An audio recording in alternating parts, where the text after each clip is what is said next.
వేదిక పైన ఆసీనులైన ప్రత్యేకించి సత్యసాయిబాబా గారి సతి జయంతి ఉత్సవం సందర్భంగా విచ్చేసిన మనందరి beloved Prime Minister, respected Prime Minister in the world, most respected leader in the global stage, Shri Narendra Modi గారికి నా హృదయపూర్వక నమస్కారాలు.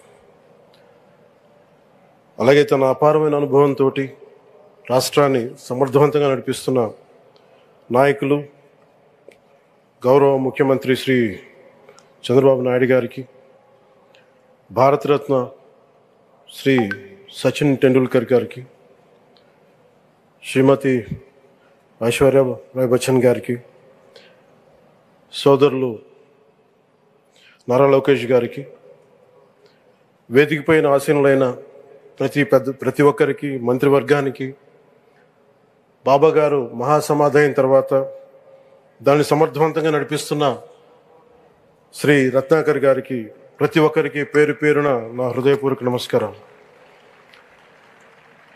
ప్రత్యేకించి ఇక్కడికి వచ్చేసిన సత్యజయంతి సందర్భంగా ఇక్కడికి వచ్చిన భక్తులందరికీ, సాయిబాబా భక్తులందరికీ మనస్ఫూర్తిగా మీ అందరికీ నా నమస్కారాలు తెలియజేస్తున్నాను.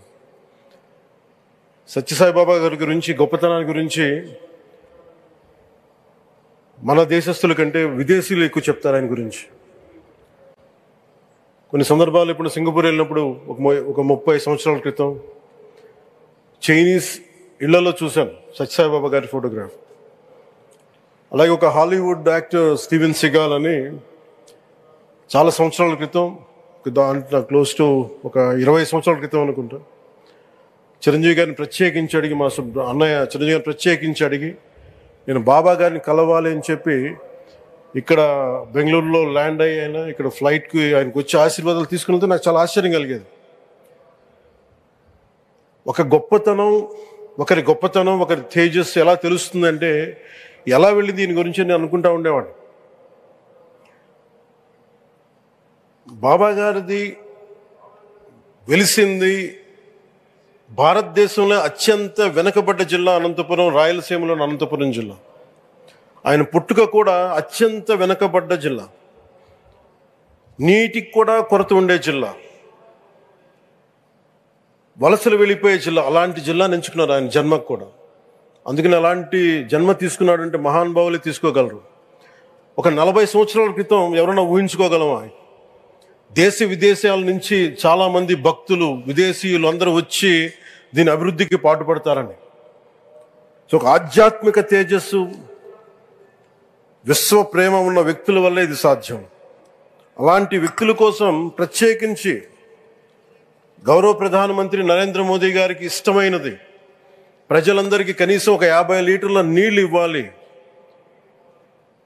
అది రక్షిత మంచినీరు ఇవ్వాలి. అలాంటి పథకం, ఒక 50 లీటర్ల నీళ్లు కనీసం ఇవ్వాలి అనేది ఒక వ్యక్తికి ఆ సంకల్పం నరేంద్ర మోదీ గారు దీన్ని ముందుకు తీసుకొచ్చారు. ఒక ప్రభుత్వ పరంగా దీన్ని ప్రధానమంత్రి గారు తీసుకొస్తే, ఒక ఆధ్యాత్మిక గురువుగా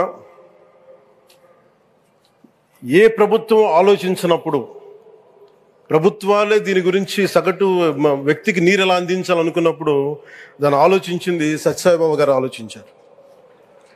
అప్పుడు ముఖ్యమంత్రిగా చంద్రబాబు గారు ఉన్నప్పుడు వారికి ఒకటే చెప్పారండి, నేను ప్రజలకి దాహం తీర్చాలనుకుంటున్నాను.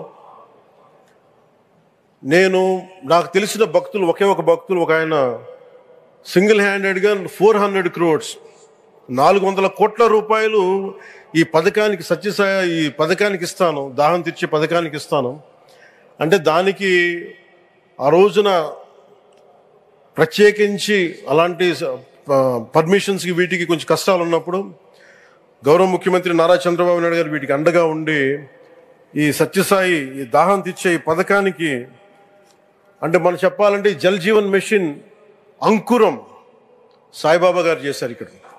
ఇది తమిళనాడులో కానీ, తెలంగాణలో కానీ, మిగతా అన్ని రాష్ట్రాల్లో కూడా ఈరోజు చేయగలుగుతున్నామంటే దానికి అంకురం సాయిబాబా గారు అందించారు. ఆయన సేవ తత్పరత, ఆయనది ఎవరెవరో ఎంతమందో ప్రభావితం చెందారో లెక్కలేదు.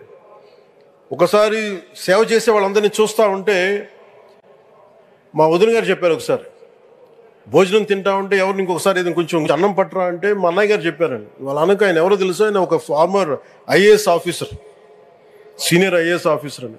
ఆయనకి సెలవులో ఉన్న సమయంలో వచ్చి ఇక్కడ సేవ చేస్తారండి.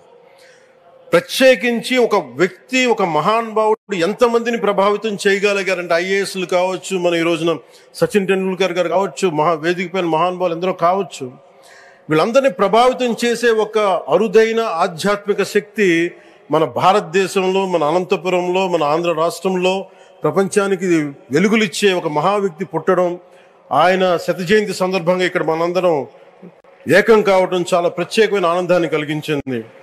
ఆయన సేవా తత్పరతని, స్ఫూర్తిని మున్ముందు మేమందరం కొనసాగిస్తాం. గౌరవ ప్రధానమంత్రి అవర్ బిలౌడ్ ప్రైమ్ మినిస్టర్ ఆధ్వర్యంలో మేమందరం కొనసాగిస్తామని తెలియజేసుకుని, ఇదే సేవా తత్పరతని ముందుగా అందరం కొనసాగించాలని తెలియజేసుకుని సెలవు తీసుకున్నాను. జై హింద్.